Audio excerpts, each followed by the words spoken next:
Hi Featherstone CSA members, today we're going to go over how to customize your CSA box. The best place to start is the newsletter that you receive on Fridays. Open the newsletter and scroll down to the Customize Your Box Here button. Press the button and you'll be brought to our CSA member login page. Log in here and you'll have access to your member dashboard. At the top of your member dashboard, you'll see a green box that says your next delivery is ready to customize. This box only appears on Friday afternoons through Monday mornings at 7 a.m. when boxes are available for customization. Click Ready to Customize and you'll be brought to our list of available items for that week. Each item has a unit, a price, and then a box next to it that says how many are currently in your box. So for this red Napa cabbage, I currently have 0, but if I add 1, I'm adding 2 heads for $5 to my box. To remove an item from my box, I press the minus button. You can see that there are already some items in my box. Each week, different items will populate automatically in your box. This is our default box for the week. You can scroll through and see all the items that are currently in your box, and then all the items that are available for you to add if you would like them. At the bottom, you'll be able to see the current value of our box. So this is a winter CSA box. This week's value is at $45. You can also scroll over this question mark next to the total, which says the base price of this week's box is $45. When I add or subtract items from the base of the box, this total will change. But I can always check back in with the base price of my box by hovering over the question mark. I currently have a box customized below the base value of $45. Let's click Save.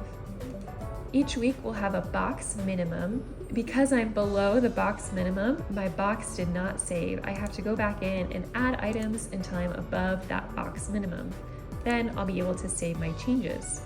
Now I'm above my box minimum, but still below the default value of $45. I have an unused balance of $6.50, which will be transferred to my member Veggie Credit account that I can use when customizing future boxes. If this is the box that I want to receive next week, even though it's below the base value for the week, I press OK, my contents will be saved. I'll reload to the top of the page, I'll have saved box contents, and if I scroll back down to the bottom, I can go back and see my value as well as the base price of $45. Now, those veggie credits will not be added to your account until Monday at 7 a.m. after orders are finalized.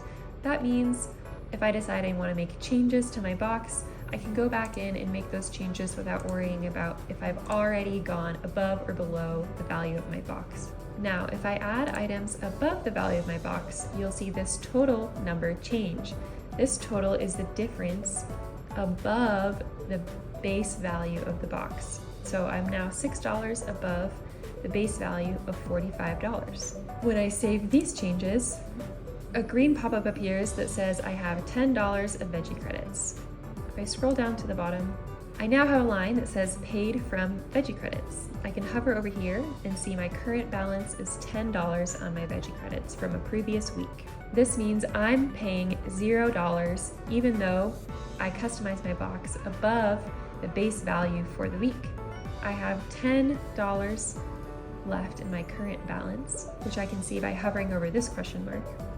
And if I go above this, another pop-up will appear that says I've reached my box price limit of $55, which is simply my total base box value for the week plus my total available veggie credits. So 45 plus 10 is $55 that I have on my account to spend this week. If I want to spend over this, I need to press OK. If I press cancel, my changes will not save and I'm still at $55. If I want to go over $55, I select OK, which means I'm accepting the extra charge to my account to receive my box as it's currently customized. If I have a credit card on file, my box contents will have saved and I will be billed for any extras to my payment method on file on Monday morning at 7 a.m. when orders are finalized. If I don't have a payment method on file, you'll be prompted to enter in your credit card information. To get back to your box, You can navigate using the calendar on the right-hand side and selecting the highlighted day that your box is scheduled to be delivered. If you want to reset back to the base value and default items, press the Reset to Defaults button and select OK to confirm. This will bring you back to the original box contents, and when you go to the bottom, your value will be reset to 45 and you will not have any of your veggie credits spent. As you make changes to your box, be sure to pay attention to units, as some items might be 1 equals 2. Other items will have specific descriptions, and the descriptions will change from week to week for most items to give you a better idea of what we're harvesting that week. For example, this spinach will come cut but not washed. Or this week's apples will be one of these 3 specific varieties. Once I'm happy with the contents of my box, I'll save my changes, and this blue box will appear telling me that my box contents have been updated. And that's how you make changes to your box.